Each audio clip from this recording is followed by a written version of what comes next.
From your dog pose, walk your feet together. Walk closer towards your hands, facing the wall now. Lift one leg and lift up through your bottom heel, lift through the navel.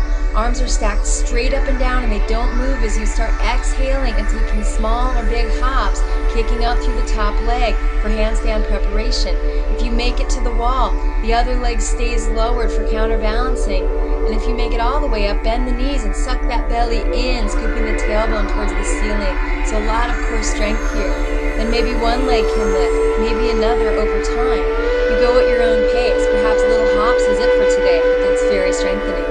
Come on down, downward facing dog. Bend the knees to the floor for a moment. And take a rest in child's pose, squeezing your wrists behind your back, one at a time, opening up any compression there. Relax your head, relax your neck. And slowly come on up. Bring your hands back towards the wall, but give yourself some headroom. Downward facing dog. Walk your feet slowly forward. Shoulders come directly over wrists. Really lifting the other leg high this time, drawing up into the navel. Lift up, up, up through the bottom heel and really place the weight into your arms and your core as you exhale. Start to exhale and hop. Top leg is straight. Bottom leg follows it without kicking too fast too soon. So the arms are first priority here. If you make it all the way up, bend those knees and back it off. Draw the navel in as you scoop that tailbone up and away from the wall.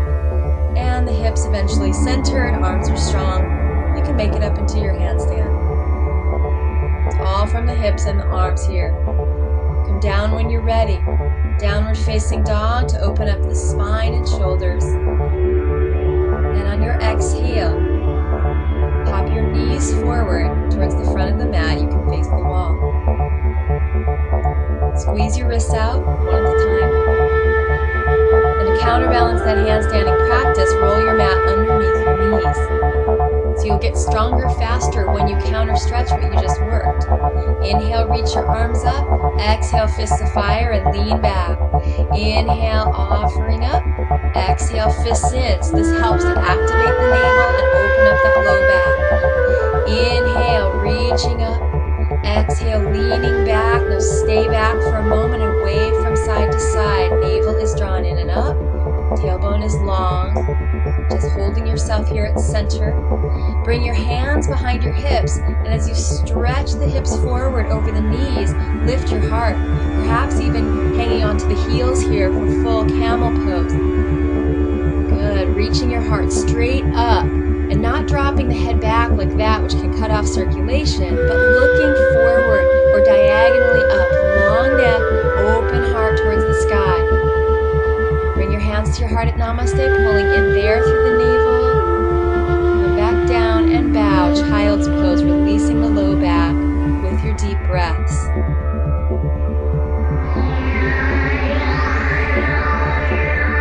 Slowly come on up, unroll the mat once again, and return to downward facing dog. So keep the movement going here to really burn calories and tone your body. On your next inhale, gonna lift that left leg to the sky. Now roll to the outer right foot. Right hand stays planted. And keeping the hips lifted, see if you can roll your heart to the sky for side plank. If that's too much for you, bend the top leg and plant the foot on the floor in front of you for structure. But keep the navel in, heart rolling. Press your bottom hand away from you strongly towards the front of the mat for more lift and lightness. Return to downward facing dog and walk in place. Yogi's choice, perhaps a little vinyasa here, or waving back from downward dog to plank and back again. So do something there to open up the joints and move the prana through the body. Good. Waving yourself forward and back and returning to dog, this time lifting the right leg high.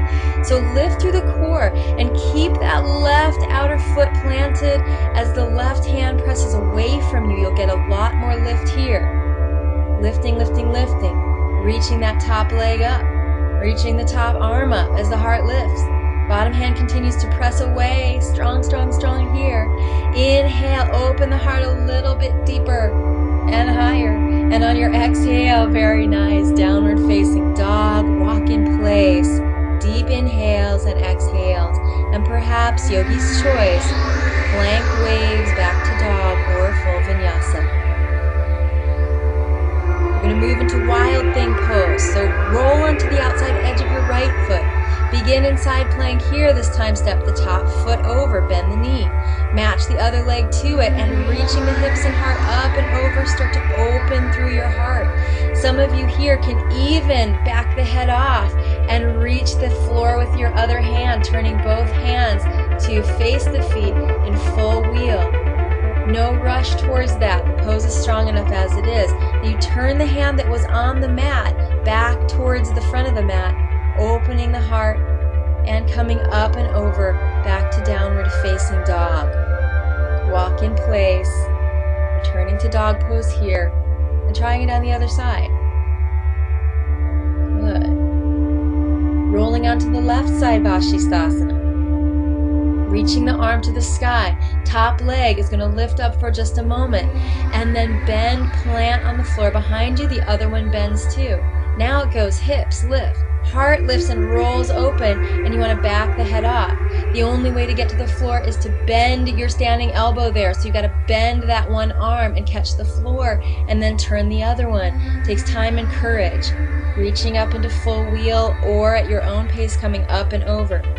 Now the last hand that turned is the first hand to turn here, reaching. Fingertips, good. So your left hand that was that turned, coming up and over, downward facing dog.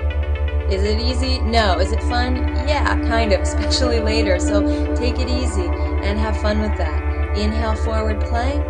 Exhale back, downward facing, moving that energy through the whole body.